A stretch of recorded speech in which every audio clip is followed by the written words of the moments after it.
Λοιπόν, συνέχεια συνεντεύξεων εδώ στο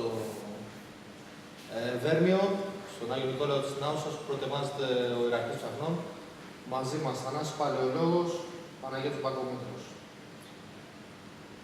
Δεν ξέρω τώρα που θα ξεκινήσω, αλλά πάμε να το δούμε λίγο. Να το πιάσω από το τώρα και θα πάμε και λίγο πιο παλιά. Νέο ξεκίνημα, καινούρια ομάδα, εσύ και ειδικά ο Βαγγέλης ο Ντελέκος, εσείς οι δύο που συνδέετε την προηγούμενη φάση με την επόμενη των παιδιών που ήρθαν και αυτών που φύγανε. Ποιες είναι οι πρώτες σκέψεις, Παναγιώτη, εσύ που ήσουν και στο πριν και στο μετά, για την ομάδα φέτος? Εντάξει, οπωσδήποτε είναι μια καινούργια ομάδα. Ήρθαν πολλά νέα πρόσωπα. Οι στόχοι είναι υψηλοί. Θέλουμε πάρα πολύ δουλειά. Ερώτηση την είχα κάνει και στα παιδιά το μεσημέρι και στον Τάσο Πεδαφίλου και τον Δημήτρη Γιλιάρα. Πόσο εύκολο είναι να δέσει μια τέτοια ομάδα, η οποία κατά 90% είναι καινούργια? Εντάξει, οπωσδήποτε δεν είναι εύκολο. Είναι πολύ δύσκολο μπορώ να πω. Αλλά χρόνος υπάρχει, θέληση υπάρχει. Γι' αυτό έχουμε έρθει εδώ να γίνουμε πρώτα απ' όλα οικογένεια και μετά ομάδα. Πρέπει να γίνει οικογένεια πρώτα για να γίνει ομάδα. Σε μια τέτοια ριζική ανανέωση βοηθάει το ότι υπάρχουν και κάποια παιδιά τα οποία, έστω και λίγα, τα οποία προϋπήρχαν?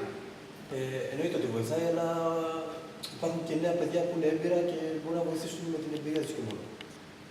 Σε αυτό το κομμάτι θέλω να πάω στο Θανάση.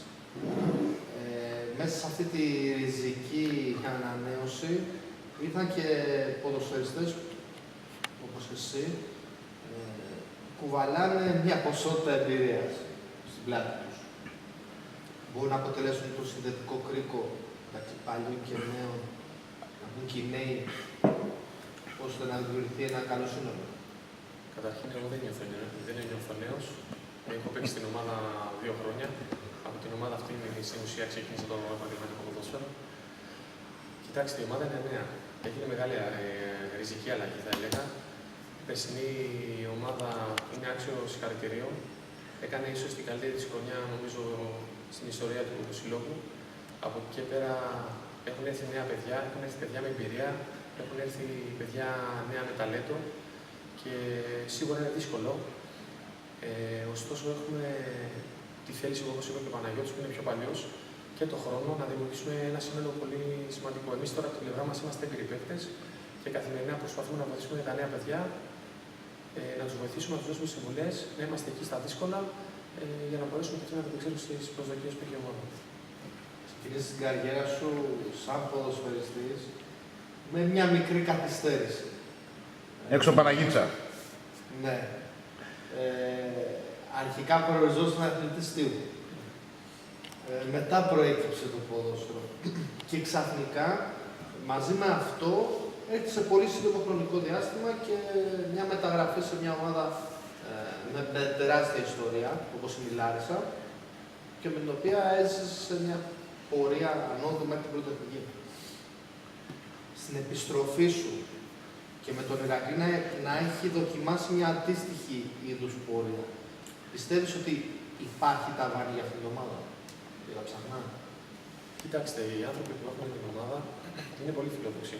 Προσπαθούν με τις κινήσεις που έχουν, με τις κινήσεις που κάνουν και θα κάνουν, μου δείχνουν και σε εμάς και στον φιλάθλο κόσμο της έννοιας ότι δεν έχουν έρθει καλύτερες μέρες ακόμα. Πιστεύω ότι η ομάδα δεν έχει πιάσει τα βάνη. Έχει κάνει πολύ καλές μεταγραφές, δουλεύουμε πάρα πολύ καλά και νομίζω ότι όχι, η ομάδα πιστεύω ότι θα διεκδικήσει και θα έχει πρωταγωνιστικό ρόλο και αυτή τη χρονιά. Παναγιώτη, 4η χρονιά, αν δεν κάνω λάθος, στην ομάδα. Η τρίτη, ναι. Μπαίνει στην 4η, τρίτη. Τρίτη χρονιά. Το ότι είσαι μαζί με τον Βαγγέλη του Ντελέκο... Συγγνώμη, δεν ήσουν τρίτη εθνική εσύ? Όχι. Ναι, τώρα το σκέφτομαι ότι Βασατήκαμε. Το ότι μείνατε εσείς οι δύο και οι πιο νεαροί ποδοσφαιριστές, όπως είναι ο Σπανός, όπως είναι ο Τούπας και τα άλλα παιδιά, δικαιώνει τις προσπάθειές σου αυτά τα 2 χρόνια που είσαι Ψαχνά? Ότι επιλέχθηκες για να μείνεις από τη διοίκηση για τέτοια ριζική? Για να με τιμάει η διοίκηση και να με κρατάει τόσα χρόνια, Πάνω να πει ότι και εγώ οι προσδοκίες μου είναι αρκετά υψηλές και προσπαθώ και εγώ να ακολουθήσω την πορεία που χαράζει η ομάδα. Δηλαδή τους στόχους που βάζει. Έχεις ένα μικρό πρόβλημα από ό,τι ξέρω, δεν είσαι σε full ρυθμό προπονήσεων. Εντάξει, κάνα προβληματάκι.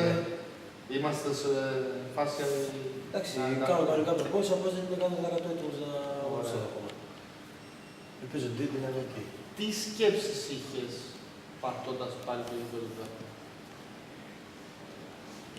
Εντάξει, είμαι πάρα πολύ χαρούμενος που ξαναγίνει στην ομάδα που ξεκίνησε ουσιαστικά. Με τίμησε η διοίκηση τη φετινή χρονιά, σε μια χρονιά που, όπως είπατε και εσείς, γίνανε ριζικές αλλαγές. Εντάξει, έχω κάνει τον κύκλο μου, όπως είπατε, ξεκίνησα πάρα πολύ σχετικά μεγάλο στο ποδόσφαιρο. Ήμουν πρωταθλητής στο Στίβο. Κάποια στιγμή είπα να παίξω ποδόσφαιρο. Δεν πίστευα ότι μπορώ να κάνω τέτοια πορεία. Έπαιξα σε ιστορικές ομάδες, έκανα νόβους. Είχα πάρα πολλές χαρές. Ωστόσο, ήρθε η ώρα να γυρίσω στην πατρίδα μου. Έχω δει παραγωγικά πιστεύω χρόνια ακόμα. Είμαι σε καλή κατάσταση και ήθελα να γυρίσω τη φετινή χρονιά, να βοηθήσω με την εμπειρία μου όσο μπορώ την ομάδα που ξεκίνησε. Τι νιώθεις πατώντας το γήπεδο των Ψαχνών με την εικόνα που είχες όταν πήγες σαν πιτσιρίκος στην αρχή της καριέρας? Εγώ το έχω ξαναπεί ότι έφυγα από την ομάδα των Ψαχνών και η ομάδα ήταν σε τεχνικά επίπεδα και γύρισα και βλέπουμε ένα σωματείο πάρα πολύ οργανωμένο που έχει στέρεες βάσεις και μπορεί οποιοδήποτε επαγγελματίας να έρθει να παίξει στην ομάδα. Είμαι πάρα πολύ χαρούμενος. Γύρισα σπίτι μου, είμαι Χαλκιδαίος και νιώθω πολύ περήφανος για αυτή την ομάδα που έχει μια επαγγελματική ομάδα, σε επαγγελματικά επίπεδα στην πόλη μου. Είμαι πολύ χαρούμενος. Παναγιώτη, έρχεσαι από τη Βιωτία. Η ομάδα που κατεξοχήν, τουλάχιστον σε επίπεδο στερεάς Ελλάδας, βρίσκεται στα σαλόνια της προσωπικής είναι ο Λεβαδιακός. Πίστευες ποτέ ότι θα μπορέσεις να ζήσεις κιόλας κάτι αντίστοιχο σε επαγγελματικές κατηγορίες με κάποια άλλη ομάδα κοντά στην περιοχή σου? Από τη στιγμή που αγαπάς αυτό που κάνεις, πάντα έχεις όνειρα για κάτι ανάλογο. Εννοείται ότι το πίστευα. Και για μένα είναι σαν να είναι σπίτι μου, γιατί είμαι δίπλα, ας πούμε. Είναι πολύ οικείο το περιβάλλον για μένα. Πόσο έχει αλλάξει το ποδόσφαιρο, θέλω και τους δύο την άποψη, πόσο έχει αλλάξει το ποδόσφαιρο με την δεδομένη οικονομική κατάσταση που περνάει και η χώρα και παραδείγματος στις πολίτες της, και πόσο μπορεί να ελπίζουν, όπως είδαμε και τις προηγούμενες προηγούμενες τελευταίες δύο, ομάδες χωρίς ιδιαίτερη ιστορία ή χωρίς ιδιαίτερες περγαμηνές σε επίπεδο ονομάτων, να κάνουν τα μεγάλα άλματα. Λέγαμε για τον Πλατανιά, λέγουμε την Καλονή, λέγουμε και άλλες ομάδες να εμφανίζονται στο χάρτη το ποδοσφαιρικό που δεν τις ξέραμε και αντίστοιχα ομάδες οι οποίες είχαν περάσει στο ιστορία να σβήνουν. Υπάρχει το δικαίωμα στο όνειρο. Τουλάχιστον αυτή η κρίση δίνει το δικαίωμα στο όνειρο. Κοιτάξτε, υπάρχει οικονομική κρίση σε όλα τα επίπεδα. Σαφώς επηρεάζει και έχει αντίκτυπο και στον χώρο του επαγγελματικού ποδοσφαίρου. Τα συμβόλαια δεν είναι ίδια. Στις μέρες μας αυτό που παίζει την κυρία ρόλο για να αποφασίσει κάποιος ποδοσφαιριστής να έρθει σε μια ομάδα είναι ότι ό,τι συμφωνήσει να το πάρει. Δίνει περισσότερο βάση στους νεαρούς ποδοσφαιριστές και κατ' επέκταση κάποιες ομάδες που είναι φερέγγιες βλέπετε ότι κάνουν άλματα χωρίς να το περιμένεις. Είναι η εποχή όμως που επιβραβεύεται η δουλειά. Ναι, βέβαια. Οι άνθρωποι εδώ πέρα, ό,τι υπόσχονται στο παρελθόν το έχουν δείξει ότι το πληρώνουν. Και από εκεί και πέρα έχουμε κι εμείς το όνειρό μας, το όνειρο του Ηρακλείου Ψαχνών κάποια στιγμή η ομάδα να ανέβει στην Αθλητική, γιατί όχι και τώρα. Θα επιμείνω. Οι ομάδες οι οποίες ανεβήκανε, δεν ανεβήκανε λόγω αυξημένου budget ή λόγω τέτοιο, αλλά λόγω οργανωμένης δουλειάς, πέραν από το οικονομικό. Η κρίση έδωσε αυτό το πάτημα για να επιβραβευτεί αυτή η οργανωμένη δουλειά που μπορεί να κάνουν κάποια σωματεία. Πριν 3 χρόνια πιστεύω ότι ο Ηρακλής Ψαχνών θα ήταν 4 χρόνια θα ήταν στη Β' Εθνική, δεν έχει πρωταγωνιστικό ρόλο. Προφανώς η ομάδα έχει οργανωθεί σε κάποια επίπεδα και έχει φτάσει σε αυτό το σημείο. Και σίγουρα και η οικονομική κρίση έχει παίξει το ρόλο της. Όποιο σωματείο είναι πιο υγιή πλέον, αυτό προχωράει. Κοιτάμε και αυτό όταν έρχονται οι προτάσεις για κάποιες άλλες ομάδες. Είναι μόνο το οικονομικό και αν είναι fair εκεί και αν δεν κοιτάμε και το σε δεύτερο πλαίσιο ζούμε τα χρήματα και εγώ τη δουλειά μου ζω. Αλλά κοιτάμε και σε δεύτερο βαθμό το τι υπάρχει στα αποδυτήρια ή το background το άλλο. Κοιτάξτε, εγώ είπα από τέλο εξαίρεση, έπαιξε το συνέστημα περισσότερο ρόλο τη φετινή χρονιά. Ήθελα να γυρίσω στην ομάδα και ήθελα να τη βοηθήσω. Σίγουρα παίζει ρόλο. Κατά πόσο μπορεί να είναι μια ομάδα να εφερέγγια και να μπορεί να εκπληρώσει τι υποχρεώσει απέναντί σου. Ένα όνομα του επίπεδου του Χρήστου Πατσατζόγλου. Είδε κάτι διαφορετικό, ας πούμε, στο Ηράκλειο Ψαχνών για να έρθει, γιατί δεν είναι μόνο το οικονομικό. Αυτό λέω. Είναι το background, δηλαδή αυτό που θα στήσει σαν ομάδα, γιατί και εσύ που είσαι τώρα, που είσαι λίγο πιο παλιό σε χρόνια στην ομάδα.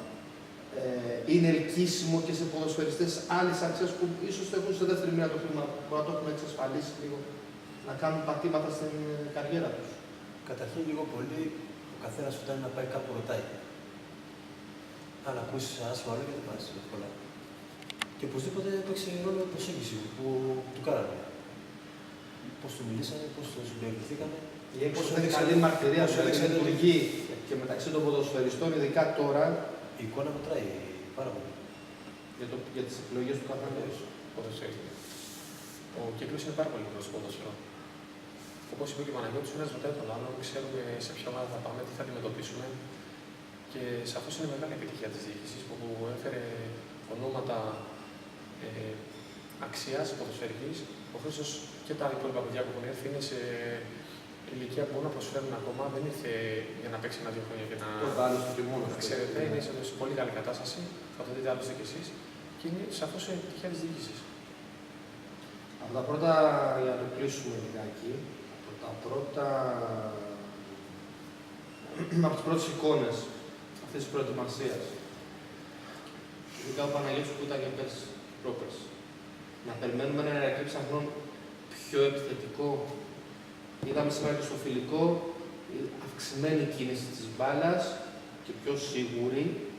Να περιμένουμε ένα πιο επιθετικό και με βάση τα παιδιά που τα επιθετικογενή που ήρθαν. Υπάρχει ποιότητα στην ομάδα αρκετή, αλλά είναι και η ομάδα είναι πάρα πολύ δουλειά. Δεν μπορεί να το πει ακόμα αυτό. Είναι πολύ νωρί. Η έναρξη του πρωταθλήματος και δεν γνωρίζουμε ούτε πότε ξεκινάμε, ούτε με ποιους ξεκινάμε, ούτε κάτω από ποιες συνθήκες ξεκινάμε, επηρεάζει τη δουλειά. Είναι πάρα πολύ δύσκολο να φτιάξει ένα πρόγραμμα ο προπονητής για το τεχνικό επιτελείο. Δεν ξέρω ακριβώς την συγκεκριμένη ημερομηνία που θα ξεκινήσουμε. Εγώ θα συμφωνήσω πάλι με τον Παναγιώτη. Η ομάδα είναι πολύ καινούργια, δεν πρέπει να ενθουσιαζόμαστε. Πρέπει να πηγαίνουμε βήμα-βήμα. Η ομάδα πρέπει να έρθει στη μέρα με τη μέρα. Είμαστε σχεδόν 20-22 παιδιά που έχουμε έρθει τώρα στην ομάδα, δεν γνωριζόμαστε. Αλλά πιστεύω ότι υπάρχει τρομερή διάθεση και ένας πολύ μεγάλος στόχος για αυτή την ομάδα. Εγώ αυτό που θέλω είναι να κερδίζει η ομάδα. Δεν με ενδιαφέρει αν παίζω επιθετικά ή αμυντικά. Εγώ θέλω να κερδίζει η ομάδα, διότι αν θέλει να κάνει πρωταθλητισμό πρέπει να κερδίζει με οποιαδήποτε κόστος. Κοζόλη, ωραία. Θα σας ευχαριστήσω πάρα πολύ.